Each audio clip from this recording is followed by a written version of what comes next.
말씀입니다. 빌립보 사람들아 너희도 알거니와 복음의 시초에 내가 마게도냐를 떠날 때 주고받은 내 일에 참여한 교회가 너희 외에 아무도 없었느니라. 데살로니가에 있을 때에도 너희와 한 번뿐 아니라 2번이나 말씀 것을 보내었도다. 내가 선물을 구함도 아니요 오직 너에게 유익하도록 풍성한 열매를 구함이라. 내게는 모든 것이 있고 또 풍부한지라. 에바브로디로 보내 너희가 준 것을 받음으로 내가 풍족하니 이는 받으실 만한 향기로운 제물이요 하나님을 기쁘시게 한 것이라. 내 하나님이 그리스도 예수 안에서 영광 가운데 그 풍성한 내 너희 모든 쓸 것을 채우시리라.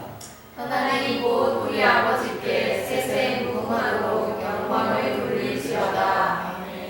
그리스도 예수 안에 있는 성도에게 각각 문안하라. 나와 함께 있는 형제들이 너에게 문안하고 모든 성도들이 너희에게 문안하되 특히 가이사의 집 사람들 중 몇이니라. 주 예수 그리스도의 은혜가 너희 심령에 있을지어다. 아멘. 기도합니다. 하나님 말씀을 듣습니다. 듣고 깨닫게 하시고 말씀대로 살아가게 허락하여 주시옵소서. 성령님이여 우리의 마음을 열어주세요. 예수님의 이름으로 기도합니다. 같이 합시다. 치유와 회복의 세계를 품자. 치유와 회복되어 세계를 품자. 오늘 말씀의 제목대로 따라할까요? 받으실 만한 향기로운 제물, 받으실 만한 향기로운 제물, 하나님을 기쁘시게 하는 것. 하나님을 기쁘시게 하는 것. 여러분도 잘 아는 찬양 중에 내가 원하는 한 가지 주님의 기쁨이 되는 것이라는 가사의 찬양이 있습니다. 참 아름다운 고백 아닙니까? 내가 원하는, 내 인생에 원하는 한 가지는 바로 하나님의 기쁨이 되는 겁니다. 주님의 기쁨이 되는 겁니다. 여러분 모두가 주님의 기쁨이 되시길 먼저 예수님의 이름으로 축복합니다. 요즘 일을 하면서 그런 기도를 좀 많이 합니다. 하나님, 제가 목회자로 부르심을 받았는데 이렇게 일을 하는 것이 행복하지 않습니다. 돈을 버는 것이 즐겁지 않습니다. 하나님, 목회사만 하게 달라고 기도를 하고 있습니다. 네, 기도는 제가 원하는 걸 다 할 수 있으니까 하나님 앞에 그렇게 투정을 부리는 거죠. 말씀을 가르치고 준비하고 기도하고 목양하는 일에 전념할 수 있도록 하나님 좀 해주시면 안 됩니까? 라고 부탁을 하고 있습니다. 일을 하면서 여러 성도님들이, 일하는 성도님들의 힘들고 어려움을 알게 되었습니다. 그런데 저도 이제 주의종으로 부르심을 받아서 이게 사용만 하고 싶다, 그런 생각이 들었어요. 누가 10억을 주면서 야 10억 받으면서 일할래? 아니면 10억 받지 않고 그냥 목회만 할래? 하면 저는 목회만 하고 싶습니다 라고 선택할 건데, 왜냐면 제가 이제 목회자로 부르심을 받았기 때문에 제가 원하는 한 가지, 그냥 주님의 기쁨이 돼서 그 일만 하고 싶습니다 라는 저의 간절한 기도의 제목이 있습니다. 여러분 어떤 기도의 제목이 있습니까? 각자의 기도의 제목이 있지만 여러분 하나님의 기쁨이 되는 그런 기도의 제목이 반드시 이루어질 줄로 믿습니다. 아멘이십니까? 네. 여러분 아기들을 보면 어떻습니까? 여러분 그냥 아기들을 보면 너무 그냥 그 존재만으로서 부모며 그 주변에 있는 사람이며 특히 할머니 할아버지들은 더 기쁨이 되고 즐겁지 않습니까? 우리 조민수 목사님에게 있는 귀한 우리 손녀딸이 있는데 그 사진을 보여주면서 너무 즐겁게 행복하게 그 사진을 보면 말도 못하고 있는데 똥오줌도 못 가리고 있는데 너무 그 존재만으로도 막 기뻐하고 즐거워하지 않습니까? 하나님의 우리를 볼 때 더더욱 그렇지 않겠습니까? 근데 그 아이가 조금 더 커서 애교 부리고 할머니 뭐죠? 그러면 왜요? 그러면 이렇게 하면서 뽀뽀도 해주고 막 웃어주고 하면 더 행복하고 더 즐겁지 않겠습니까? 하나님도 우리가 어떻게 하면 더 하나님이 기쁘시고 즐겁게 해드릴 수 있겠습니까? 어떻게 하는 것이 하나님을 기쁘시게 하는 건지, 우리가 하나님 또 애기처럼 애교 좀 부리고 또 하나님 사랑해요 고백하고 할 때 더 기뻐하고 더 즐거워하시지 않겠습니까? 그렇게 되시길 바랍니다. 네.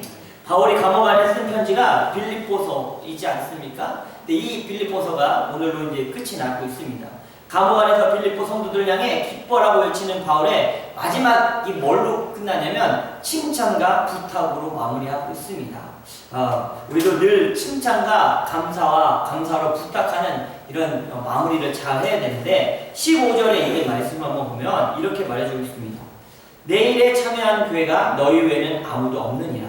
놀랍지 않습니까? 사도 바울이 여러 교회들을 개척을 했어요. 선교를 했어요. 그런데 이 선교 사역에 여러분 사람이 살아가려면 필요한 게 돈이잖아요. 물질이잖아요. 선교사님들도 이 물질이 필요했는데 그거를 참여한 교회가 너희밖에 없다. 이거 참 놀라운 일 아닙니까? 하나님의 일은, 교회의 일은 깨닫는 자가 처리한다는 겁니다. 따라합시다. 하나님의 일은, 하나님의 일은 교회의 일은 교회의 일은 깨닫는 자가 참여한다. 깨닫는 자가 내 일에 참여한 교회가 이 빌립보 교회에 너희밖에 없다 라고 이야기를 합니다. 여러분, 그래서 이 물질적 참여를 했는데 15절과 16절에 있는 말씀입니다. 이제 16절 말씀에 이렇게 말해주고 있어요. 데살로니가에 있을 때에도 너희가 한 번뿐 아니라 두 번이나 나의 쓸 것을 보내었다. 두 번씩이나 선교문을 보낸 거예요. 빌립보 교회가 바울을 위해서. 우리 옆 사람에게 한번 눈을 보면서 이렇게 말해주세요. 물질이 있는 곳에 내 마음이 있습니다. 물질이 있는 곳에 내 마음이 있습니다. 네, 마태복음 6장 19절 21절 말씀 한번 읽어볼까요? 시작. 네, 시작. 너희를 위하여 보물을 땅에 쌓아두지 말라. 거기는 종과 등록이 행하며 도둑이 구멍을 뚫고 도둑질하느니라. 너희를 위하여 보물을 하늘에 쌓아두라. 거기는 종이나 등록이 행하지 못하며 도둑이 구멍을 뚫지도 못하고 도둑질도 못하느니라. 내 보물이 있는 그곳에 내 마음이 있느니라. 우리의 물질이 있는 곳에 마음이 간다는 거예요. 우리 어디에 물질을 씁니까? 내 마음이 쓰여지는 곳에 물질을 쓴다는 거예요. 한번 예전에 저희 누님이 목사님으로 계신 이 새생명교회에서 고등학생들과 이렇게 같이 이렇게 방문했다는 이야기를 한번 나누지 않았습니까? 그 아이들이 이제 편모, 아버지랑만 살고 있든지 아니면 뭐 어머니만 살고 있든지 이혼한 가정이라든지 할머니 이렇게 가정 사는 그런 아이들이었어요. 그래서 이제 성도님들이 이렇게 17박 모아갖고 그 아이들 비행기값까지 해주고 이렇게 온 거예요. 여러 모양으로 그때 우리 황정희 집사님도 그때 계셨는데 그 집에 아이들 몇 명 데리고 와서 재워주고 그랬었는데 성도들이 이렇게 잠자리를 내어주고 밥도 사주고 선물도 해줬는데 집사람이 여자아이 왔던 아이의 그때 중학생이나 고등학생 아이의 옷을 세탁을 해줬는데 세탁을 하다 보니까 여자아이 속옷이 다 헤어진 거예요. 그러니까 너무 마음이 좀 안 좋았어요. 그래서 그 아이의 삶을 보니까 언니에게 또 오빠에게 늘 맞고 살았어요. 그 아버지는 심지어는 교회를 못 가게 만드는 그런 일도 많이 있었다는 거예요. 근데 그래서 이제 집사람이 그 속옷을 사주었는데 엄마의 마음으로 이 중고등학생 아이들이 여자애가 속옷이 이렇게 헐어 있는 게 얼마나 창피했겠어요. 근데 그거를 방에서 갈아입고 나와서 근데 집사람한테 사모님 저 정말 잘 맞아요 하면서 너무 좋아서 눈물을 글썽이는 그런 모습을 봤습니다. 작은 돈이었지만 이 물질의 가치가 높아지는 순간이었다는 거죠. 그랬더니 그런 아이들이 주일날 헌금에 10불, 20불씩 이렇게 2주 동안 헌금하는 것을 봤습니다. 어떤 친구는 자기가 그래도 모아왔던 65불, 대단한 거 아닙니까? 그 중고등학생이 65불을 하나님께 드리면서 기뻐하는 그 모습을 보았습니다. 오늘 이 빌립보 교회가 그런 마음으로 이 바로 바울 사도에게 선교복을 보냈다는 거죠. 신명기 16장 16절로 17절 말씀 한번 볼까요? 신명기 16장 16절로 17절 같이 한번 읽읍시다. 시작. 너희 가운데 모든 남자는 1년에 3번 곧 모기절과 칠칠절과 초막절에 내 하나님 여호와께서 택하신 곳에서 여호와를 배울 때 빈손으로도 여호와를 배우지 말고 각 사람이 내 하나님 여호와께서 주신 친구들에 따라 힘내로 드릴지니라. 그런데 신명기에 보면 하나님 앞에 나올 때 빈손으로 오지 말라고 되어 있어요. 우리의 마음과 우리의 생각과 우리의 또 물질이 있다면 물질까지도 함께 하나님 앞에 갖고 오라고 말해주고 있습니다. 근데 17절에 있는 오늘 본문 11절에 있는 말씀이 우리가 참 중요한 말씀인데 한번 같이 이거는 고백하듯이 한번 이야기 읽었으면 좋겠습니다. 10절 읽겠습니다. 시작.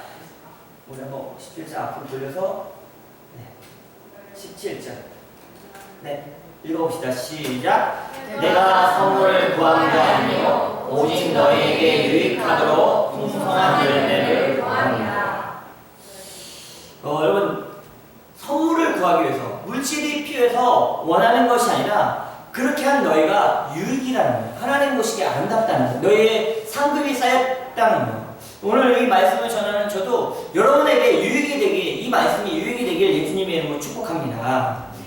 제 친구 목사가 교회 개척을 하고 나서 개척교회 때 이제 가족이 몇 명 없잖아요. 근데 주일학교에 있던 딸이 보니까 늘 예배가 끝나면 아빠 목사님이 헌금함을 갖고 사무실로 들어가는 거예요. 그러니까 이 딸이 뭐라 하냐면 아빠 나 이제 헌금 안 할래. 왜? 아빠가 맨날 다 가지잖아. 목사님이 개수할 사람이 없으니까 이제 작은 교회니까 목사님이 개수하니까 예 아빠가 다 가져가는 걸로 알았던 거예요. 자기 열심히 모아서 헌금했더니 그래서 여러분 목사가 다 가지는 거 아닙니다. 교회 렌트비를 사용하고 행정비를 사용하고 뭐 이런 걸 다 사용하죠. 오늘 본문에서 말하는 것은 하나님이 가난해서 우리에게 헌금하라고 하는 게 아닙니다. 우리에게 돌려주시려고 더 풍성하게 하시려고 하신다는 거예요. 영적인 원리가 있는데 심은 대로 거둔다는 거예요.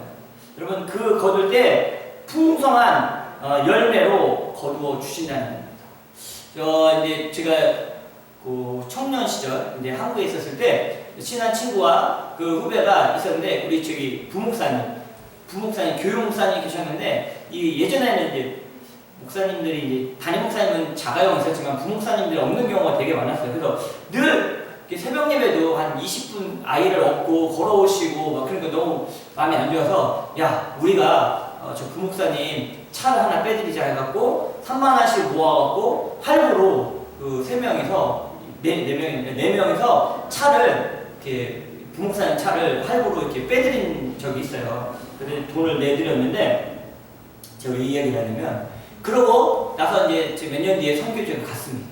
선교지에서 하나님이 어떻게 갚아주셨냐면 랜드크루저 큰 차를 어떤 다른 선교사님을 통해서 그냥 받게 되었어요. 너무 놀라운 일 아닙니까? 물론 후원교에서 너 해 라고 했지만 정말 이 젊은 선교사가 20대 후반, 30대 초반의 젊은 선교사가 선교지에서 제주도 랜드크루저를 타고 다녔다는 거죠. 그거는 뭐냐면 심은 대로 심은 대로 거두게 하신 하나님의 은혜를 경험했는데 나중에 깨달은 거죠. 그때 그 부목사님이 너무 어렵고 힘든 그 모습을 보면서 정말로 우리가 없지만 청년 시절에 그게 3만 원씩 모아갖고 그 목사님한테 차를 할부로 해드렸더니 하나님이 나중에 갚으시는 것을 경험했습니다. 그래서 여러분도 하나님의 그 은혜를 심으면 심을수록 갚아주는 그 은혜가 있음을 여러분 깨닫길 바랍니다. 19절 또 이런 하나의 영적 원리가 있는데 따라합시다. 나의 하나님이 그리스도 예수 안에서 영광 가운데 그 풍성한 대로 너희 모든 틀 것을 채우시리라. 이게 두 번째 영적 원리예요. 우리가 하나님 앞에 드렸을 때 이거 하나님 내 걸 뺏어가는 게 아니라 하나님 우리의 삶을 더 풍성하게 채워주신다는 겁니다. 고린도후서 9장 6절로 8절에 보면 이것이 곧 적게 심은 자는 적게 거두고 많이 심은 자는 많이 거둔다 하는 말이로다. 각각 그 마음에 정한 대로 할 것이요 인색함으로나 억지로나 하지 말지니 하나님은 즐거내는 자를 사랑하신다. 하나님이 능히 모든 은혜를 너에게 넘치게 하시나니 이는 너희로 모든 일에 항상 모든 것이 넉넉하여 모든 착한 일에 넘치게 하게 하려 하심이라. 이게 물질만을 얘기하는 게 아니라 우리가 하나님 봉사도 하잖아요. 예를 들면 찬양팀 봉사하려면 일찍 와야 됩니다. 막 준비해야 되고 참 더 자고 싶은데 일찍 와야 되고 자기 시간을 써야 돼요. 그랬을 때 하나님 앞에 드렸을 때 하나님이 받고 딱 입당는 분이 아니라 우리의 삶에 더 풍성함으로 갚아주신다는 겁니다. 아멘이시지 않습니까? 여러분 이거는 우리가 하나님 앞에 드렸을 때 하나님이 우리의 삶에 더 많은 것을 이거는 사람도 그렇고 우리의 시간도 그렇고 우리의 재능도 그렇고 우리 성과 끝나고 나서 아픈 사람도 침 놔주는 거 별거 아닌 것 같지만 대단한 봉사 아닙니까? 하나님이 환자들 막 몰아주셔야 되는데 그렇게 될 줄로 믿습니다. 네, 이게 향기로운 예물이라는 거죠. 내가 드린 예물이 향기로운 제물이고 하나님을 기쁘시게 했다면 하늘나라 내 보호 창고에 있기 때문에 더 감사하시길 바랍니다. 헌금에 대해서 말하고 불평하는 사람들은 대부분은 하나님 앞에 드리지 않는 사람이라고 하더라고요. 오늘 아침에 제가 글을 하나 읽었는데 신학교에서 그런 얘기죠. 방언기도 이런 거 하는 거 중언부언이고 통성기도하는 거 하나님 기가 먹었냐 이렇게 말하는 사람들이 있는데 그런 사람들은 대부분 기도하지 않는다고. 뭐에 대해 불평하는 사람들은 대부분 그걸 하지 않기 때문에 불평한다는 겁니다. 하는 사람은 전혀 불평이 없습니다. 왜? 그 영적인 원리를 알기 때문입니다. 심은 대로 갚아주신 하나님이 갚아주시는 것을 알기 때문입니다. 그래서 여러분 하나님 앞에 많이 심는 우리의 시간도 심고 우리의 마음도 심고 우리의 물질도 심고 우리의 건강도 심고 우리의 재능도 잘 심으시길 바랍니다. 성령님께서 바울을 통해 빌립보 교회와 지금의 교회들에게 말씀하고 계시다는 거죠. 20절을 보면 20절 같이 한번 읽을까요? 읽어봅시다. 시작. 하나님 곧 우리 아버지께 세세 무궁한으로 영광을 돌릴지어다. 아멘. 이 일의 결과 오늘 빌립보서의 그 마무리 지면서 이 바울이 정말 원했던 게 뭐냐면 하나님께 영광입니다. 옆 사람에게 말해서 하나님께 영광 돌리는 사람 되십시오. 하나님께 영광 돌리는 사람 되십시오. 네. 여러분 주님의 기쁨이 되고 싶지 않습니까? 여러분이 드린 헌신과 여러분이 드린 물질과 여러분이 드린 시간과 여러분이 드린 예배가 하나님이 받으실 만한 향기로운 제물이 되어야 된다는 겁니다. 그래서 여러분 어느 집사님이 이런 이야기를 했대요. 내가 예전에는 예수님을 잘 믿고 지금은 충성하고 내가 선교회 회장이고 목자 그러니까 셀 리더고 또 올해 목표는 성경 일독이고 주일에 무조건 새벽 예배를 드리고 이렇게 딸에게 설명을 했다고 합니다. 그 딸에게 야 내가 이렇게 바쁘게 이제 주님을 섬기는데 어떻겠냐? 네. 딸이 하는 말이 바쁘시겠네요. 이렇게 얘기했다는 거죠. 하나님을 기쁘시게 하기 위해서는 우리의 노력이 좀 필요하다는 겁니다. 하나님을 위해 바쁘게 살아가는 저와 여러분이 됐으면 좋겠습니다. 아멘이시죠? 네, 전민수 목사님 아들도 목사님이시지 않습니까? 근데 그 전민수 목사님 아들 목사님의 이야기에 제가 참 도전을 많이 받았는데 자기는 새벽부터 저녁까지 주님의 일로 바쁘고 싶대요.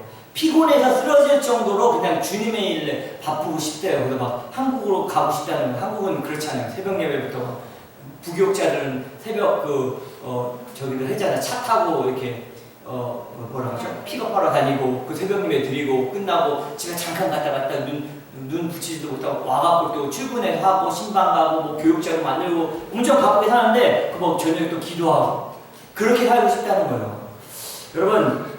여러분과 저와의 소원도 하나님을 위해 바쁘게 살고 싶은 사람이 되어야 되지 않겠습니까? 하나님을 위해 바쁜 사람들 되시길 바랍니다. 마지막입니다. 21절과 23절 끝 인사입니다. 한번 같이 읽겠습니다. 시작. 그리스도 예수 안에 있는 성도에게 각각 문안하라. 나와 함께 있는 형제들이 너에게 문안하고 모든 성도들이 너에게 문안하되 특히 가르쳐야 하실 사람들 중 몇이니라.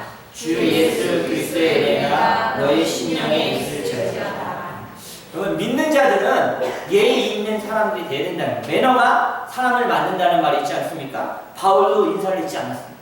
무슨 인사를 잊지 않았습니까? 영적으로 사랑을 나눠준 사람들에게 그 사람들에서 예의를 지켰어요. 그리고 한 명 한 명의 감사를 전하고 있습니다. 우리가 감사를 잊지 말아야 돼요. 우리가 도움을 받을 수도 있고 우리가 사랑을 받을 수도 있고 은혜를 받을 수 있는데 서로에게 감사를 잊지 않아야 된다는 거예요.